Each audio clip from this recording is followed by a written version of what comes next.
Some people are delusional enough to believe that their actions have no repercussions on the people around them, which honestly, it's kind of funny.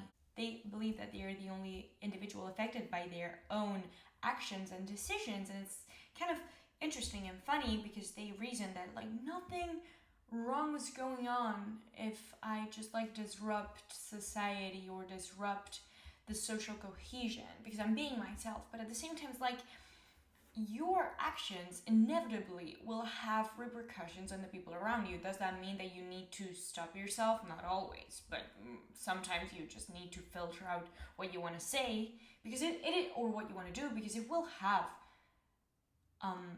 repercussions on the people around you, and not only the people but the environment in general. And I think we can all, or at least most of us, agree on that. But at the same time, it's like, do we really agree on that? I think all of us can also relate to the person in the room who's just bullshitting everyone. And if you ask them, why do you bullshit everyone in this room? Why are you being so annoying? They're like, well, nothing's wrong's going on. Like, people seem to just put up with my shit. You know why people are putting up with their shit? People are putting up with that shit to maintain social cohesion. And it's like, why would you want to maintain social cohesion? Well, to be okay with everyone around you. It's a social adaptability to maintain human evolution and survival. And I'm the last person who's gonna give you an evolutionary argument because, not because I don't believe in evolution, but because I think it's a really weak argument, or it tends to be really weak. We cannot fully understand why people act in a certain way. And if we blame it all on evolution, that's gonna be really weird. But yeah, it kind of makes sense. Like, we want to live, we want to be okay, and we want to avoid suffering.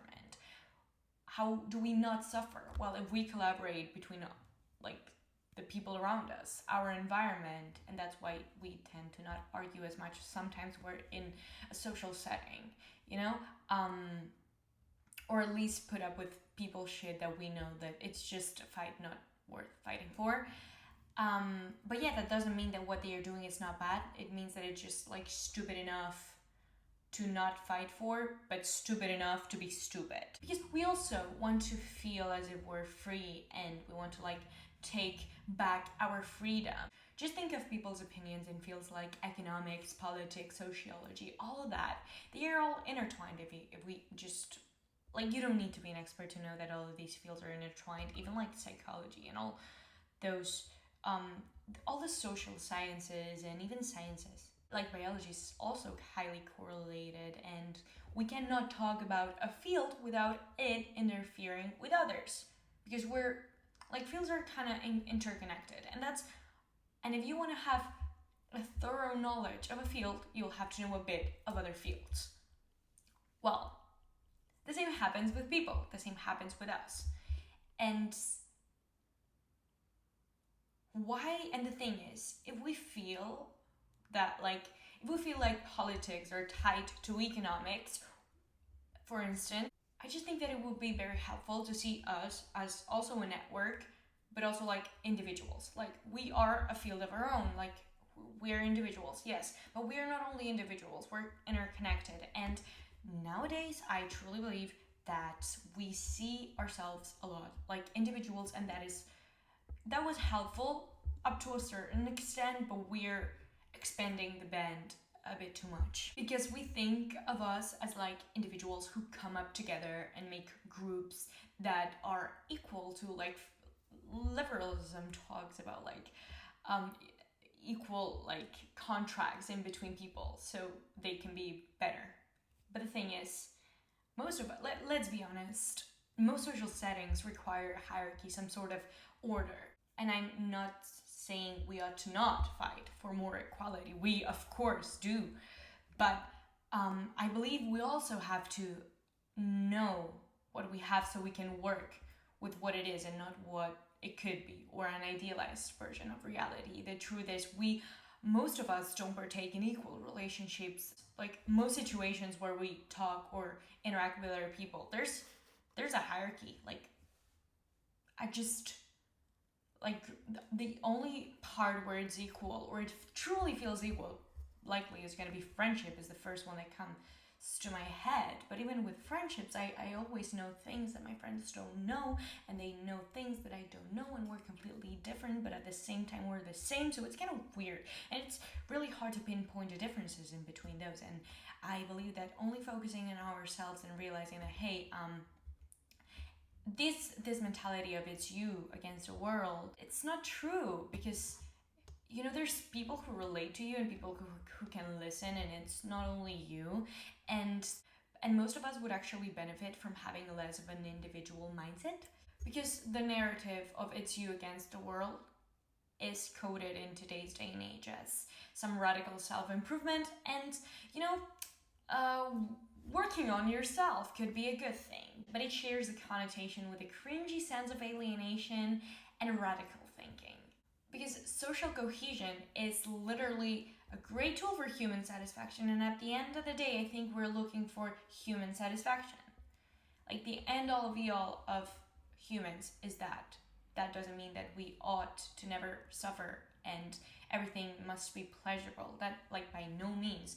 But at the end of the day, we kind of need to feel somewhat fulfilled, or at least on the right track, okay? But more on that later. If you can share your problems, you can not only feel heard and understood, which, in case you didn't know, is hella satisfying for your brain. Just saying. But also, you can come up with better solutions and outcomes and human connections. Just think of history. Great minds think alike. Well, great minds tend to not think alone. I know it's a bit of a I'm a psychologist kind of example, but just think of Vienna at the turn of the century. It looked like a congress of villains' origin stories. Teamwork makes the dream work, what can I say? And believe me, all this video is not to say I have the solution to all your problems, because I don't. No one has, not even you, and that's why most of us feel lost sometimes, because it's normal. And not even the most professional therapist with a great experience would have the answer to all your problems, because no one has. No one will ever. And that's kind of the funsies of being a human. And honestly, that's the thing I hate the most about other people. Just kidding. And it's the fact that when individuals claim to have the solution to all the problems of someone, they don't know. It's you don't even know my name. You don't even know where I live. How could you know what I need? Maybe you know what could benefit me in the short term, but in the long term, that may be harmful. And that tends to be the things that move the most in the internet. And I hate it. I genuinely hate it. I'm not gonna sugarcoat it. It's giving con man, Because there's a fine line in between generic advice and potentially harmful advice. And why would it be potentially harmful if it is quote unquote good? Well, because you don't know the viewer, you don't know what you need, and you don't know who the video could reach. So what I would advise is people who post on the internet, be responsible and wary, not only with what we say, but to who we say it, to make sure the audience know who we are and who we are addressing to, because, oh, Lord. And I don't even believe in God. I know it's draining to put some sort of skeptical filter on, but I think it's really, we need it. It would be a great idea to always have, the skeptical filter on, or at least, if not in the moment of consuming, after. And I know it's really draining. We forget about it. We're just scrolling and we don't even think about putting our skeptical lenses on. But I think it will be very very much of a good thing, because we wouldn't trust everyone in the subway. Why would you trust everyone on the internet? Not only because people could be malicious. That's easy. It's even that's even kind of easy to spot on the internet. But because we are humans and we make subconscious mistakes, and not everything helps everyone. So yeah, what may help me, the medicine that could help my cure, would drain the out of you, and no one wants that, right? That's why you have specialized doctors who prescribe the right amount of the right medicine to the right person. Well, we could also debate on that, but it tends to, be true. There is a consensus on that it's very subjective and adjacent to the case.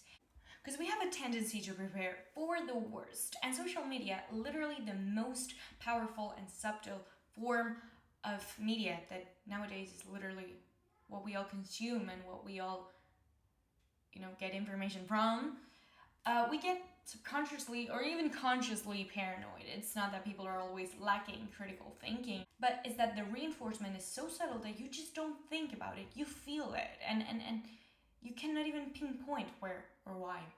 And that's the funny yet triggering part of it. And again, this goes back to the problem of echo chambers that fuel what you want to believe, and what you want is not necessarily the best for you, but rather the thing that resonates with you the most. And more often than not, triggers and things we fear resonate with us much more than things that we may like, because we like to think that we can prevent stuff rather than curing it. And I know I'm someone who's hella privileged. Like, if you look at the population of the world, most people don't get or don't take for granted the resources that, to me, is really easy to take for granted. But I still sometimes think that my life's gonna go to hell and I'm gonna end up bankrupt with no one and my life's gonna be shit. So yeah, sometimes we all fear a tragic ending because we're humans and we fear having lack of resources. We feel not having what we already have, and that's normal again. But social media can really play on that, and not only social media. Like, if nature itself already plays in that, imagine humans tweaking it so we can have a loss aversion or on steroids. That's kind of interesting to look at. I know I'm not alone. Like most people, if you sit them and make them think for long enough, they will think the same. They will, fear something, be a bit more tragic, and that's usual. That's how our brain kind of tends to work. That doesn't mean that it's wired to work. It tends to work. It's shown that it's worked, but that doesn't mean that it is always going to be this way. We don't know. We also used to believe that, ghosts could get inside of us, which is weird. I know the example is a bit vague, but it was kind of funny to me. Anyway, it is very human to imagine a loss of resources and fear the uncertainty. Of course. But we can reason it out. Like, we're humans, we're not animals. Well, we are. Like, we're humans, we're not pigs. We're smart enough to conduct us to another path, but the path is not constructed or chosen only by you. It is affected by the types of plants, the types of stones in the ground, the people you meet, the weather, I'm getting a bit artsy there, but yeah. Endless factors that play a role in the fulfillment of your journey. And there's just not one right answer. The answer is literally, I guess we'll never know till we die, and then we won't know. So live, love, love, I guess. I don't know. Oh my god, I'm getting a bit philosophical right there. Anyway, I think we've become so individualistic that we get so worked up in the idea of changing our lives and evolving that we hit a wall over and over again. And it kind of feels like the underground man. I'm paranoid by that thing. Like, if you've read the book, I'm paranoid by it. Anyway, bear in mind, when I'm saying them, I'm also including myself, but I just think that as a society have gotten to a point where us as individuals and also as a collective have gotten to a point where we want to evolve so freaking bad. And I think this is due to the fact that things have skyrocketed, like progress, especially like technological one has skyrocketed, that we hit a wall over and over again because we want to change right now and things kind of work a bit more slowly. And then we're never satisfied. Yay, what a great life! Because let's just think about it. We are warned about the dissatisfaction a lot of money can bring. Like, it may bring happiness to a certain extent, and then it may bring other types of problems. But we're not warned about the dissatisfaction that comes from thinking that you are not on the right track, especially as a young adult. And that is what I wanted to say in this video. So if you have any thoughts, any comments, you can comment down below. If you want to watch this video right here of me yapping on the internet, you can also do that because it was kind of interesting. If you want to say the take, give it a like if you've liked it, subscribe if you want to see more of my content where I yap on the internet, and have a really nice week.